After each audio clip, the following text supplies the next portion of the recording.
আপনি যেদিন থাকবেন না, হাজার হাজার মানুষকে নামাজি দেখবো, কিন্তু আমরা কেমন করে বেছে বের করবো এই লোকটা জান্নাতে যাবে।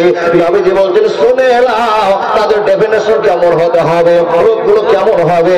নবীজি বলছেন এক নম্বরে যেই লোকটা জান্নাতে যাবে ওর ঠিকানাটা নবী মুহাম্মদ বলে বলছেন নবিয়্যু ফিল জান্নাহ, এক বাক্যে নবী রাসূলের আল্লাহর জান্নাতে যাবে।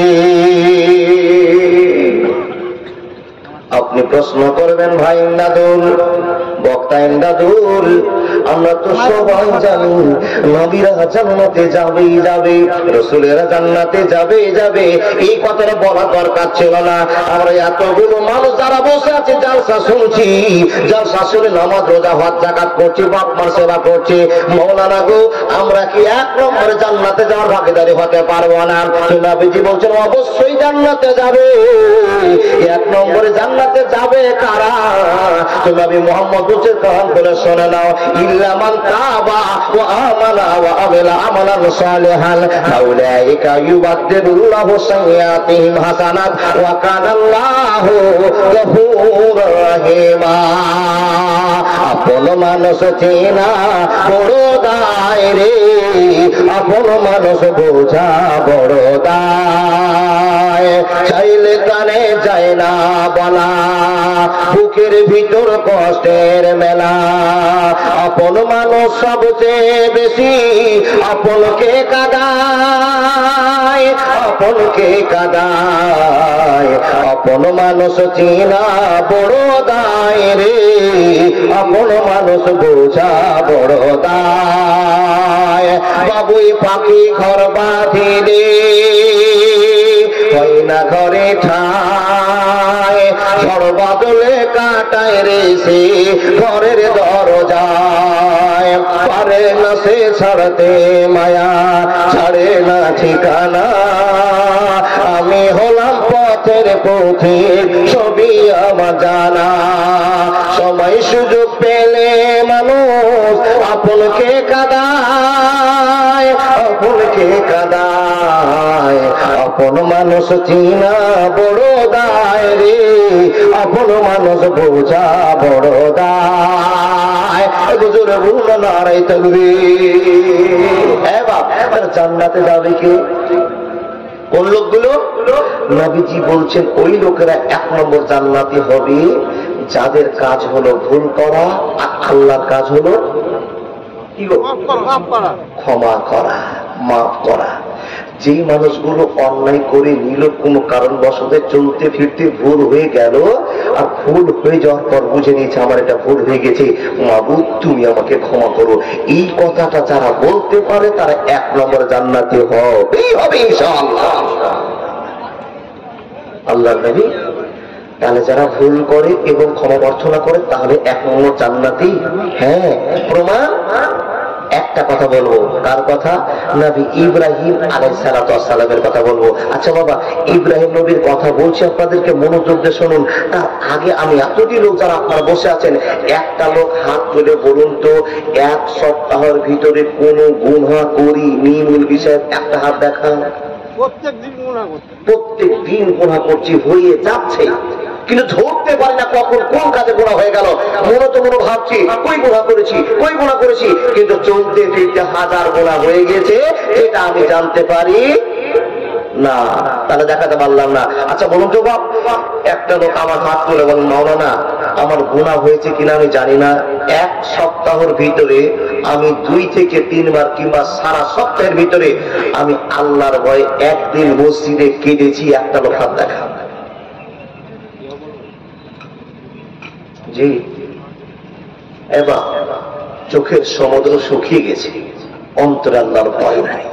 জি, রাস্তাতে আসছিলাম বাপ, আমি তো চ্যাংরা বক্তা, দুনিয়ার দিকে তাকাচ্ছি, ডানের দিকে তাকাচ্ছি, বামের দিকে তাকাচ্ছি, আনন্দের শেষ নাই। তারপরও নবীজির ইতিহাস শুনে ইতিহাস ভাবতে গিয়ে এত চোখে জল আসলো, কসম করে বলছি স্টেট বাসে আমি না হলে 5 মিনিট 7 মিনিট ধরে আমার চোখের জল ঝরেছে। একটাই, আল্লাহ এই দুনিয়াতে তুমি আমাদেরকে পাঠিয়েছো, আমরা রং তামাশা মেতে গেছি, তোমাকে ভুলে গিয়েছি, কিন্তু তুমি যে বলে দিয়েছো ইন্না ইলাইনা ইয়াবাহুম সুম্মা ইন্না আলাইনা হিসাবাহুম, আমার কাছে আসতেই হবে আর হিসাব দিতেই হবে। মাবুদ এত তার লেগে দিকে চাকালাম, এত সুন্দর মহিলাকে দেখলাম, আনন্দ উপভোগ করলাম। বাম দিকে চাকালাম, দেশ বিল্ডিং দেখে আনন্দ পেলাম। হে মাবুদ, এই বাড়ি ঘর সবকে তুচ্ছ করে দিয়ে তোমার কাছে যেতেই হবে, আর সারা জিন্দগির হিসাব দিতেই হবে। সেদিন কি দিব এই ভাবনা চিন্তা করে চোখের জল ছেড়ে দিলাম। এ মুসলমান, আল্লাহ যদি একদিন কবুল করে নেয় তো আমার জিন্দগির পথ হয়ে যাবে। এতটি লোকের ভিতরে একটা লোক বলতে পারলাম না, মাওলানা আমি জীবনে একদিন কেটেছি সপ্তাহের ভিতরে। কিন্তু মুসলমান, একটা কথা আপনাকে বলবো। কার কথা?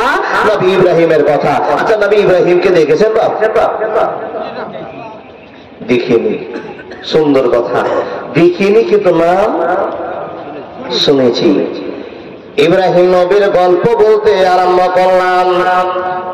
কোথাকার গল্প, কোন বাজে বইবের নয়, কোন নবেল নাটকের নয়, পবিত্র কোরআন থেকে হাদিসের বাণী দিয়ে আপনাকে বলতে আরম্ভ করলাম। কোরআনের কথা আপনার কাছে চালু করে দিলাম। হে মুসলমান, এখানে যতগুলো লোক বসে আছি, গুনার পরে গুনাহ করে আমরা রেখেছি, অন্যায়ের পরে অন্যায় করে আমরা রেখেছি। এত অন্যায় করার পর কেউ আল্লাহর কাছে আমরা কেঁদে কেঁদে মাফ করতে পারলাম না। মাবুদ গো, আমি বিড়ি খেয়ে নিয়েছি, মদ খেয়ে নিয়েছি, গাঁজা খেয়ে নিয়েছি, আল্লাহ মেয়ের সঙ্গে সম্পর্ক করে নিয়েছি। আমি লটারি কেটে নিয়েছি, বাপ মাকে অন্যায় করে কথা বলে দিয়েছি, বিভিন্ন রকমের অপরাধ হয়ে যায় মানুষের কাছে। এই মানুষের দল একবার আল্লাহকে বলতে পারলেন না, আল্লাহ তুমি আমাকে ক্ষমা করে দাও। কিন্তু নবী ইব্রাহিমের কথা বলবো না বললে আপনাকে বোঝাতে পারলাম না।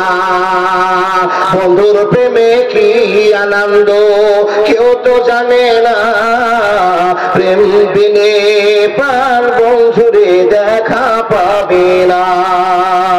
ইব্রাহিম নবী প্রেম করিল, নমরুদ তারে আগুনে দিল। এ শুধু প্রেম নয়, প্রেমের ছলনা, প্রেম বিনে প্রাণ বন্ধুরে দেখা পাবে না।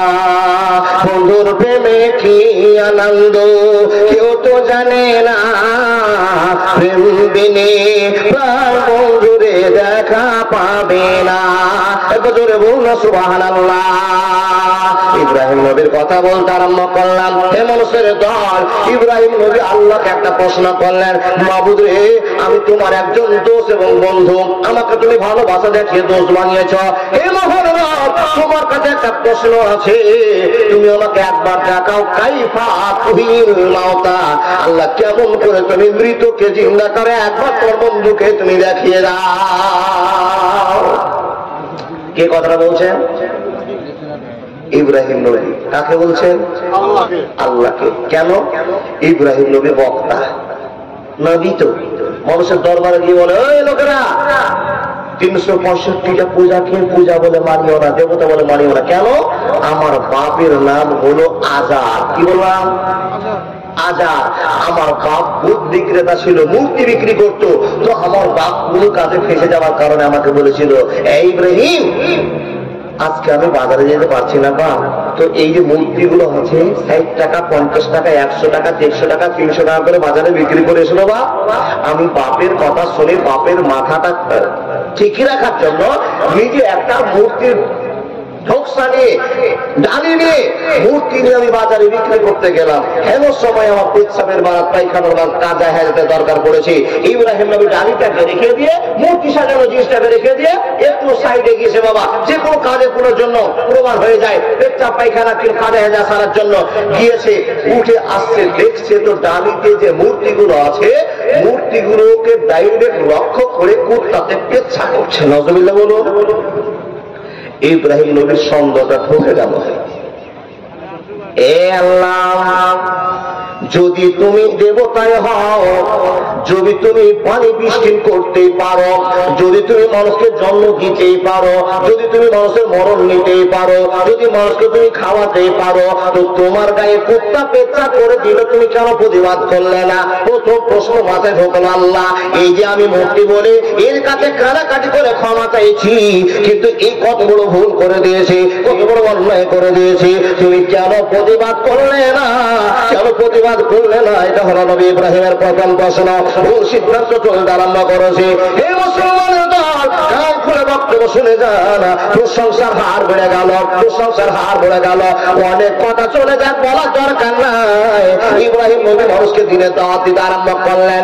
নবী বলছেন, ও দুনিয়ার মানুষেরা শুনে নাও, আশহাদু আল্লা ইলাহা ইল্লাল্লাহ, এক আল্লাহকে বিশ্বাস করে নাও, এক মাবুদকে মাবুদ বলে বিশ্বাস করে নাও, আল্লাহর জায়গাতে কাউকে শরীক করিও না, করিও না, করিও না।